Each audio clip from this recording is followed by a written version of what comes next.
sobre isso para você. Hoje, especificamente, foi um dia muito, muito, muito especial. Talvez eu até chore aqui de novo contando. Eu supervisiono estágio de uma faculdade aqui de Goiânia, né? E o nosso estágio é no Hospital das Clínicas. E a gente tem uma pacientinha que tem DPOC Gold D, assim, oxigênio dependente, já, assim, com DPOC já bem avançado, a capacidade funcional já bem comprometida. E aí essa paciente chegou para a gente em fevereiro. Em fevereiro a gente começou a fazer exercício aeróbico com ela e ela conseguia fazer ciclos intervalados de 2 minutos na bicicleta, tá? Então ela fazia 1 minuto e 50 na bicicleta e parava. 1 minuto e 40 na bicicleta e parava. 2 minutos na bicicleta e parava. E aí, hoje, a gente conseguiu fazer 20 minutos ininterruptos de exercício. A gente ficou muito emocionada, ela ficou muito emocionada, as estagiárias ficaram muito emocionadas, eu fiquei muito emocionada. Para a gente foi uma vitória como se ela tivesse corrido uma maratona, sabe? Então aí, eu vou chorar se eu contar de novo, mas assim, a gente vai curar o DPOC? A gente não vai curar a DPOC, sabe?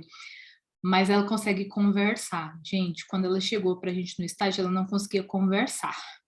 Ela falava 2 palavras, a falta de ar não deixava ela conversar. Hoje ela é uma pessoa que ela consegue falar, sabe? Então, assim, o meu amor na fisiologia do exercício, ele vem muito disso, entendem? E eu sei que no nosso grupo de estudos, acho que tem só uma médica, né? Tem a Thali e o Jefferson que não são, assim, da área da saúde, tem as meninas que são da educação física também, mas, assim, nós somos prioritariamente, né, interessados pelo exercício, amantes do exercício, e para algumas pessoas o exercício é de fato, gente, o diferencial entre conseguir falar. Você já parou para pensar, sabe? Você que estiver vendo essa gravação depois, você já parou para pensar a dificuldade que é para algumas pessoas conseguir andar e falar ao mesmo tempo, sabe? Então, a gente vai falar um pouco sobre isso hoje, tá? Sobre adaptações respiratórias ao exercício físico. Vocês estão aí, gente? Eu tô achando esse chat muito silencioso, que eu estava aqui quase chorando e vocês não esboçaram reação comigo, já tô achando que meu microfone tá com problema. Então, tá. Gente, chora comigo.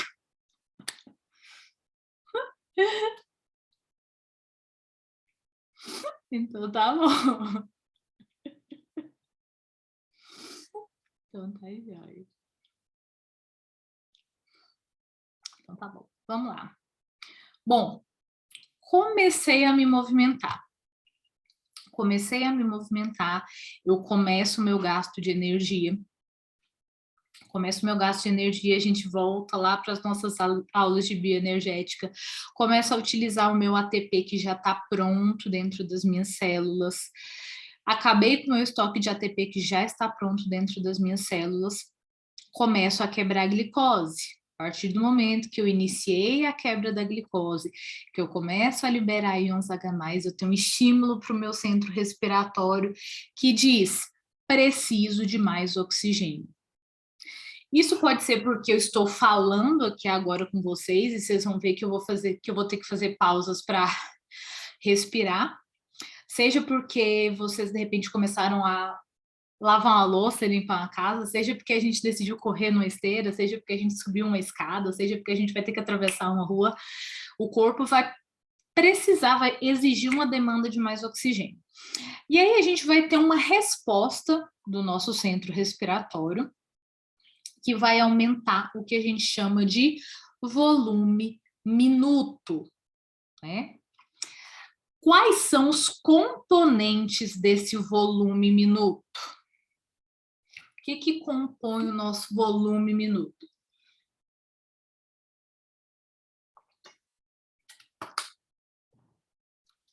frequência respiratória e volume corrente. Então, o que o nosso corpo vai fazer? Ele vai aumentar, primeiro, a quantidade de ar que a gente puxa, ou primeiro a quantidade de vezes que a gente puxa o ar?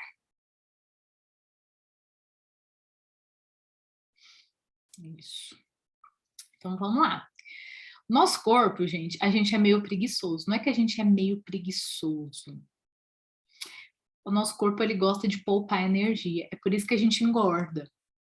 Né? Porque o nosso corpo, ele quer fazer o quê? Reserva de energia o tempo todo. O nosso corpo, ele gosta de estocar. Nosso corpo, ele é estoquista, ele é poupador. Entendeu? Poupar dinheiro, que é bom, a gente não poupa, mas poupar gordura, a gente poupa o tempo todo, né? Então, o que dá mais trabalho para o corpo? Eu puxar o ar várias vezes ou eu tentar fazer uma inspiração mais funda e puxar mais ar? É como se fosse assim, eu tivesse, ó, eu tenho aqui uma vasilhinha de canetas. Eu tenho que transportar essas canetas todas com outra vasilha. O que é melhor? Eu pegar de uma por uma caneta e fazer várias viagens. Até derrubei ele, a caneta. Ou eu catar tudo aqui e falar, vamos de uma vez, meus filhos. A gente quer pegar tudo de uma vez e fazer uma viagem só. Né? A louca da papelaria. Então, primeira coisa que o nosso corpo faz, ele tenta aumentar o volume de ar. Igual quando chega no supermercado, lógico. Você vai fazer muitas viagens? Não, você sai botando sacola aqui para todo lado e vai levando. Sai botando trem aqui. Eu sempre me arrependo. Eu falo assim, não vou pegar carrinho não, vou pegar pouca coisa. Depois vou sair empilhando os trem, assim, né? Sempre. Então, assim, primeira reação do nosso corpo. Eu tenho um estímulo para fazer uma contração mais vigorosa da minha musculatura respiratória. Então, meu centro respiratório fala, musculatura, contrai com mais força. É aí que é o pulo do gato, tá? Estava falando disso hoje no meu Instagram, inclusive. Por quê? Porque eu estava falando disso com alguns colegas fisioterapeutas, estava falando disso também com alguns pacientes sobre força muscular respiratória, né? Primeira resposta que o nosso sistema respiratório faz ao exercício é aumentar a força de contração da musculatura respiratória, na tentativa de fazer isso aqui. Puxar um monte de ar de uma vez. Gente, eu estou derrubando caneta aqui pro lado. Então, a gente aumenta o vigor de contração para puxar mais ar para aumentar essa demanda. Thalissa, eu puxei mais ar, mas não foi suficiente. Eu puxei mais ar, não foi suficiente. Aí, o segundo mecanismo é aumentar a frequência respiratória.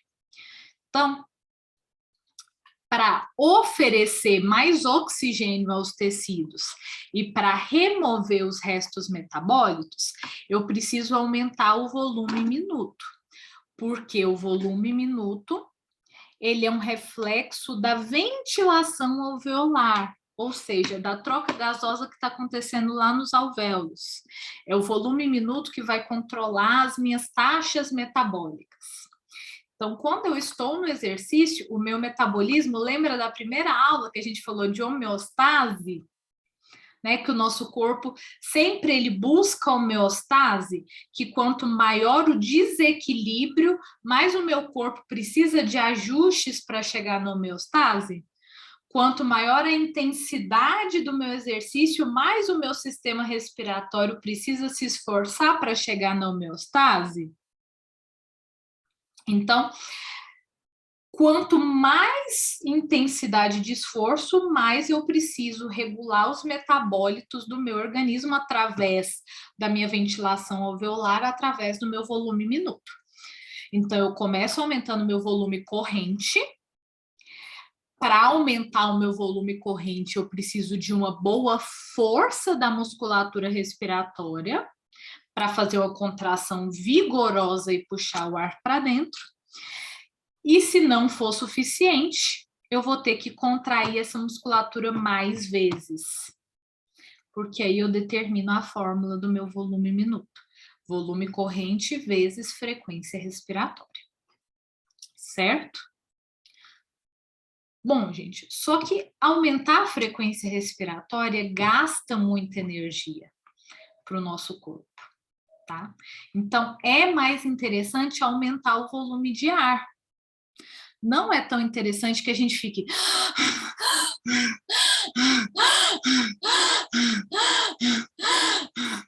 É mais interessante que a gente faça...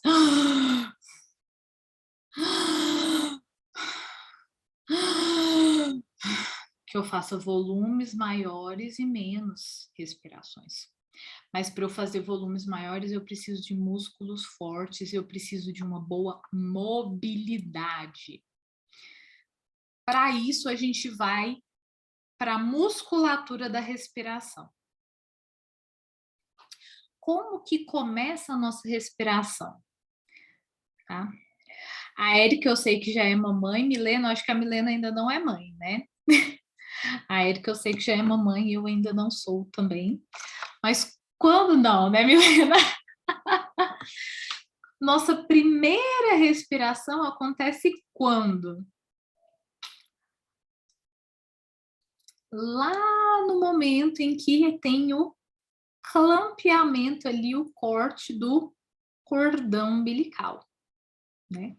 Então, o bebezinho, ele tá com o pulmão totalmente fechado, colabado, então, enquanto o bebê tá dentro ali da barriga da mãe, dentro do período gestacional, o pulmão dele não tá em funcionamento, o pulmão dele tá... Ah, não, Erika, mesmo! Parabéns, Deus abençoa! Oi, gente, Deus abençoa, viu? Muita saúde para vocês. Mariana, ó, beijo da titia. Ah, não! Ai, que alegria! Deus abençoa, venha com muita saúde, sua linda. Oh. Que alegria, Érica. Parabéns para você, viu? Você é uma menina maravilhosa, muito abençoada. Ah, agora eu fiquei toda boba. Mas vamos lá. Então, nesse momento, o pulmãozinho da Mariana tá ali fechadinho, ele está respirando pelo pulmão da Érica, né? Tudo que ela precisa está chegando pelo cordão umbilical. Tudo que ela precisa está sendo ofertado já. Ela não precisa de pulmão para fazer troca gasosa, né? A circulação da placenta, a circulação do cordão umbilical já oferece tudo que ela necessita, né? A troca gasosa já acontece dentro do corpo da mãe, o corpo da Érica já faz toda a troca gasosa que ela precisa ali, o pulmão dela tá ali fechadinho, né? O coração, ele tem uma comunicação entre os dois lados, porque a gente não tem essa diferenciação do sangue, né? Enfim. No momento em que eu faço esse clampeamento do meu cordão umbilical, opa, o CO2 estava sendo eliminado ali pelo cordão umbilical. O oxigênio estava chegando pelo cordão umbilical. O excesso de CO2, ele ativa o centro respiratório. Então, o excesso de CO2, quando eu tenho a PaCO2 aumentada, né, minha PaCO2 aumentada, quando eu tenho íons H+ em excesso, então quando eu estou lá fazendo exercício, libero lactato, libero ácido lático. Ácido lático é um ácido volúvel que libera íons H+. Quando eu estou lá que meu músculo queima, meu músculo queima, estou liberando ácido. Esse ácido, ele passa pela barreira hematoencefálica, chega no meu centro respiratório e fala, filho, respira. Tá? Então, quando o médico clampeia o cordão umbilical, vai começando a acumular ácido, acumular PCO2, acumular ácido, o centro respiratório fala assim, pulmão, enche. Aí a gente tem um comando, uma informação aferente falando ácido, ácido, ácido. Tanto é que o paciente com acidose, como que o paciente com acidose chega no pronto-socorro? Como que a gente sai com acidose da academia? Né? A acidose, ela estimula o centro respiratório, né? Então, quando clampei o cordão umbilical do bebê, o bebê ainda não chorou. Ele tem uma contração da musculatura respiratória, ele faz o quê? E aí o bebê chora. Né? E aí ele cria uma diferença de pressão que abre o pulmão. E desde então a gente tem o nosso centro respiratório respondendo a essa taxa de CO2. Todas as pessoas respondem ao CO2 no centro respiratório? Isso é questão de concurso, gente. Isso é pega de concurso.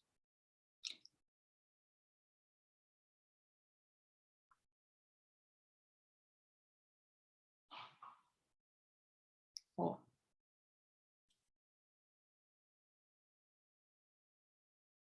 Pacientes obstrutivos crônicos, como o DPOC, eles têm uma PCO2 mais alta devido à patologia de base, eles deixam de responder a PCO2 e eles começam a responder a PaO2, tá?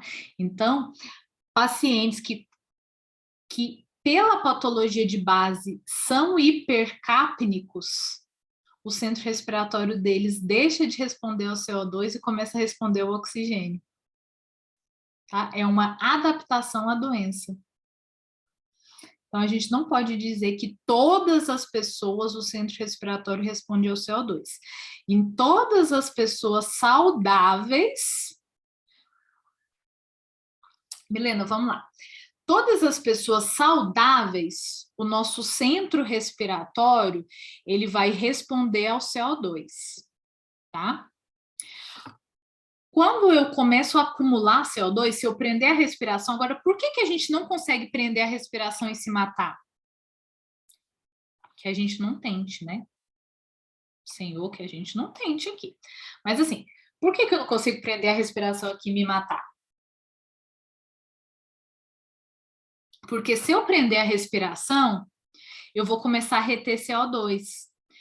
E involuntariamente o meu centro respiratório responde ao CO2, então ele vai contrair a minha musculatura respiratória, ele vai fazer eu respirar, tá? Ao mesmo tempo que se eu lavar demais CO2, o meu centro respiratório vai deprimindo, eu posso até desmaiar. Não sei se vocês já viram uma pessoa em crise de ansiedade, às vezes ela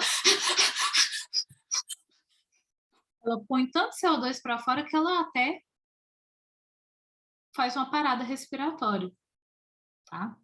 Então, em pessoas saudáveis, o centro respiratório, ele responde às taxas de CO2. Só que tem um perfil de paciente, que são os pacientes obstrutivos, via de regra o DPOC, que ele é obstrutivo, não é? Se ele é obstrutivo, ele não põe CO2 para fora. Então, naturalmente, o CO2 dele é muito alto. Então, se o centro respiratório dele fosse responder ao CO2, o centro respiratório dele ia ficar o tempo todo superestimulado. Aí o centro respiratório vira e fala assim, então o CO2 vai ficar alto o tempo todo? Vou parar de responder a ele. E ele para. É tipo o paciente com diabetes tipo 2, ele para de responder à insulina. Ele cria uma resistência à insulina. Ele fala, toda hora esse paciente come uma glicose e manda insulina aqui, eu não quero mais responder à insulina. O centro respiratório fala, esse paciente o tempo todo está com o CO2 alto, eu não vou mais responder ao CO2. É tipo assim, é como se ele se rebelasse. E aí, nesses pacientes que têm uma hipercapnia crônica, o centro respiratório começa a responder ao oxigênio. que é o que a Erika falou. A gente tem que ter muito cuidado com a oferta de oxigênio a esse paciente. Porque aí, ao invés de responder ao CO2, eles começam a responder ao oxigênio. Então, o que é um erro muito comum no pronto-socorro? Às vezes o paciente chega no pronto-socorro dispneico, né, taque dispneico, e aí, às vezes, sem avaliar, a equipe coloca no oxigênio. Só que para esse paciente, o oxigênio, ele deprime o centro respiratório. Então, o oxigênio pode fazer esse paciente ter uma parada respiratória ou uma bradipneia, tá?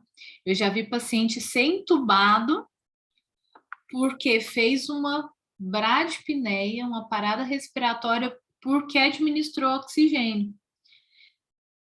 E aí, às vezes, você tira o oxigênio desse paciente e ele volta ao nível de consciência, entendeu?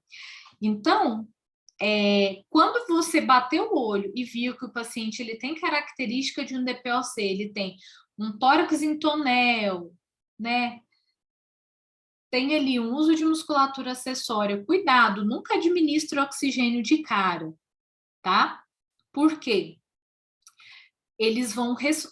A falta de oxigênio vai fazer eles aumentarem a frequência, aumentarem o drive respiratório, e o excesso de oxigênio diminui o drive respiratório, tá? Num paciente que é hipercápnico, a falta de oxigênio aumenta o drive respiratório e o excesso de oxigênio reduz o drive respiratório.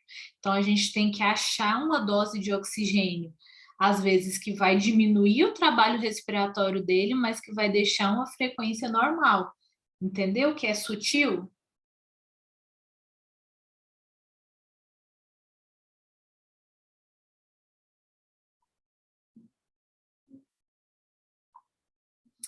Conseguiram compreender, gente?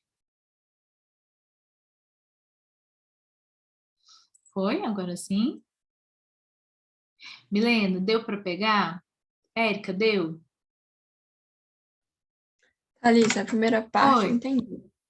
A primeira parte ficou clara. Aí, o porquê não ofertar oxigênio para pacientes que têm tendência obstrutiva de reter, né, oxigênio, que eu ainda estou um pouquinho confusa. Tá, vamos lá. Não é assim que a gente não vai ofertar. A gente não pode ofertar em excesso, sabe? Por quê? O centro respiratório deles agora responde ao oxigênio. Se eu der muito, se faltar oxigênio, eles vão aumentar muito o trabalho respiratório. É ruim, não é? Porque eu também não quero que esse paciente fadigue a musculatura respiratória. É ruim. Então, eu até posso ofertar um pouco de oxigênio. Só que se eu ofertar demais, eu vou inibir o drive respiratório, eu vou inibir o centro respiratório. Aí esse paciente pode fazer uma parada. Entendeu? Então, o meu conselho é o seguinte: o que é o problema do oxigênio?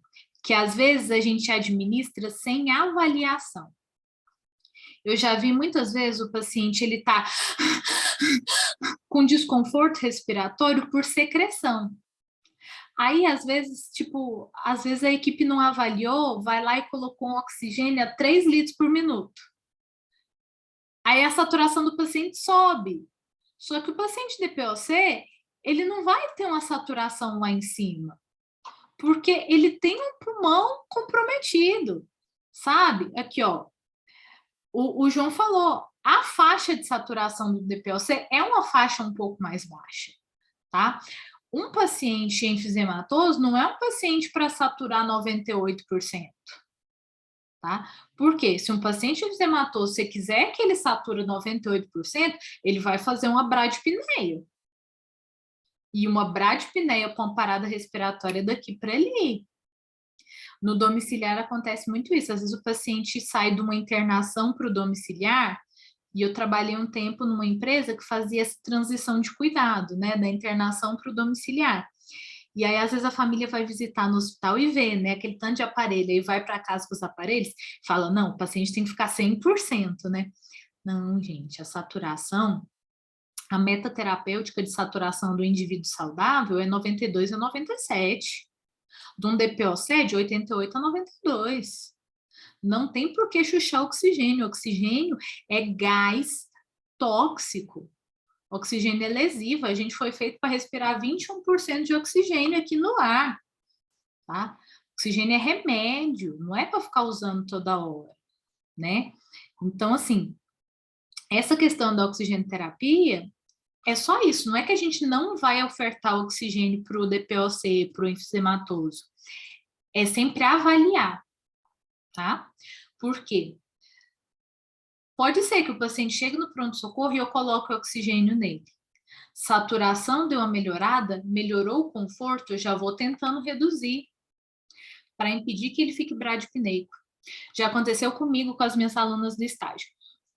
Num dia, elas atenderam a paciente no estágio, paciente de DPOC, Gold D, grave, secretiva, mas assim, pegaram a paciente, conseguiram deambular na enfermaria, tal. No outro dia, a gente chegou para atender a paciente acamada. A paciente não respondia. Glasgow 11. Falei, gente, no outro dia a paciente estava andando, como é que ela evoluiu com Glasgow 11? Ah, é porque de madrugada ela sentiu um desconforto, colocou oxigênio 3 litros por minuto. Aí eu falei para as meninas, seguinte, desliga o oxigênio dela, vão atender o outro paciente que vocês têm, depois volta. Dito e feito, desligou o oxigênio, elas foram lá, fizeram outro atendimento, voltou, a paciente era outra. Então, assim, um problema da gente não ter fisioterapeuta à noite nos hospitais, às vezes, é isso. Porque a oxigenoterapia, é isso que o João falou aqui, que o João Paulo falou. Tá? A oxigenoterapia, ela precisa de avaliação. Tá? Quando mal administrada, ela é terrível, ela é tapa-buraco, sabe? Muito tapa-buraco, infelizmente. Tá bom?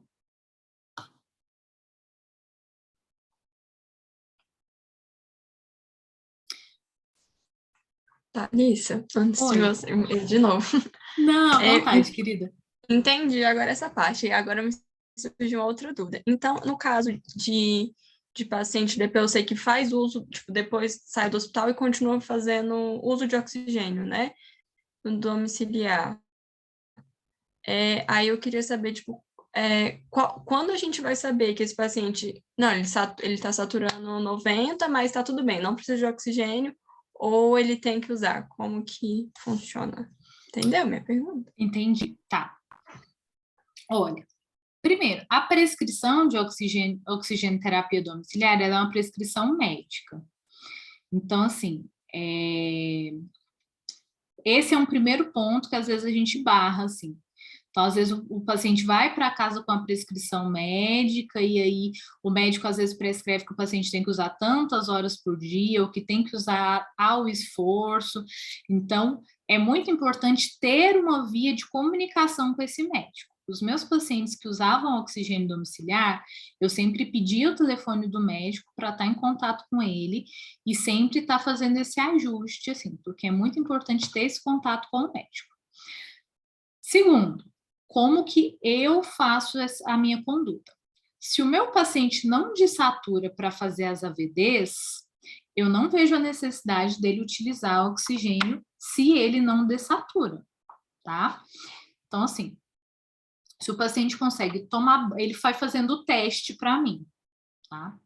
O senhor consegue tomar banho? Toma banho com o oxímetro. Põe o oxímetro dentro de um saquinho, toma banho. O senhor conseguiu tomar banho e a saturação não caiu? O senhor se sentiu confortável? Tá, então o senhor não precisa usar oxigênio para tomar banho. O senhor está sentado no sofá assistindo o jornal. Saturação tá boa? O senhor não precisa usar oxigênio. Durante a noite, o senhor acorda de madrugada? Porque às vezes o paciente ele tem um despertar por dispneia, né? Eu preciso que o paciente ele tenha um sono reparador. O senhor consegue dormir a noite toda? O senhor tem um sono reparador? Não, eu acordo de madrugada, Thalissa, eu não durmo bem. Durma com oxigênio. Não, eu consigo dormir bem a noite toda. Durma sem. Então, eu vou fazendo sempre a titulação de acordo com a saturação e os sintomas do meu paciente. Eu tenho paciente que usa oxigenoterapia em casa, que em repouso ele não usa, e nas AVDs ele coloca o oxigênio para fazer as AVDs. E eu tenho um paciente que tem uma bala de oxigênio em casa e que ele usa só para fisioterapia. Quando a gente vai fazer fisioterapia, que o exercício é um pouco mais intenso e que eu vejo que ele começa a usar muito musculatura acessória, eu falo, não, tá, vamos colocar oxigênio, porque eu prefiro que ele gaste a força na minha musculatura periférica do que na musculatura acessória. Eu não quero que ele use escaleno, esternocleido, eu quero que ele use quadríceps, bíceps, tá?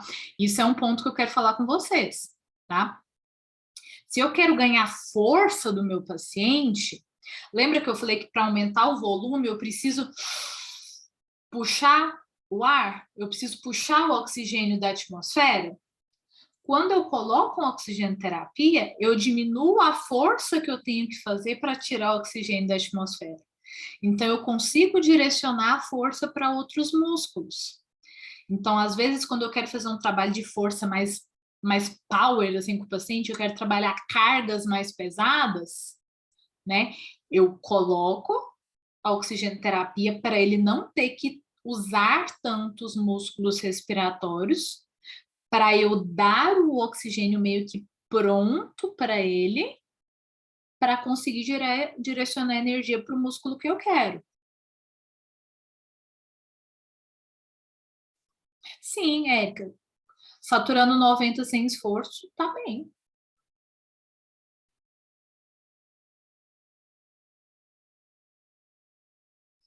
Aí é legal, assim, ó, eu tenho um paciente que ele tem um médico, assim, que assiste muito bem a família, sabe? Aí ele faz uma gasometria para mim uma vez ao mês. Aí é show de bola, porque assim, na gasometria eu consigo ver a saturação arterial, como é que tá. E aí, como é muito doloroso, tipo, ele faz uma vez ao mês, né? Mas assim, é o sonho de princesa, João Paulo. O laboratório vai na casa dele e colhe a gasometria uma vez por mês. Mas é porque assim, o sobrinho dele é médico, né?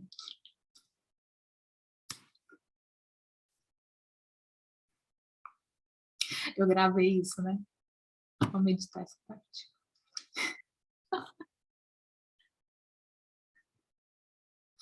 Corta. Tô brincando. Um beijo. Ele é um paciente muito querido. Ele sabe.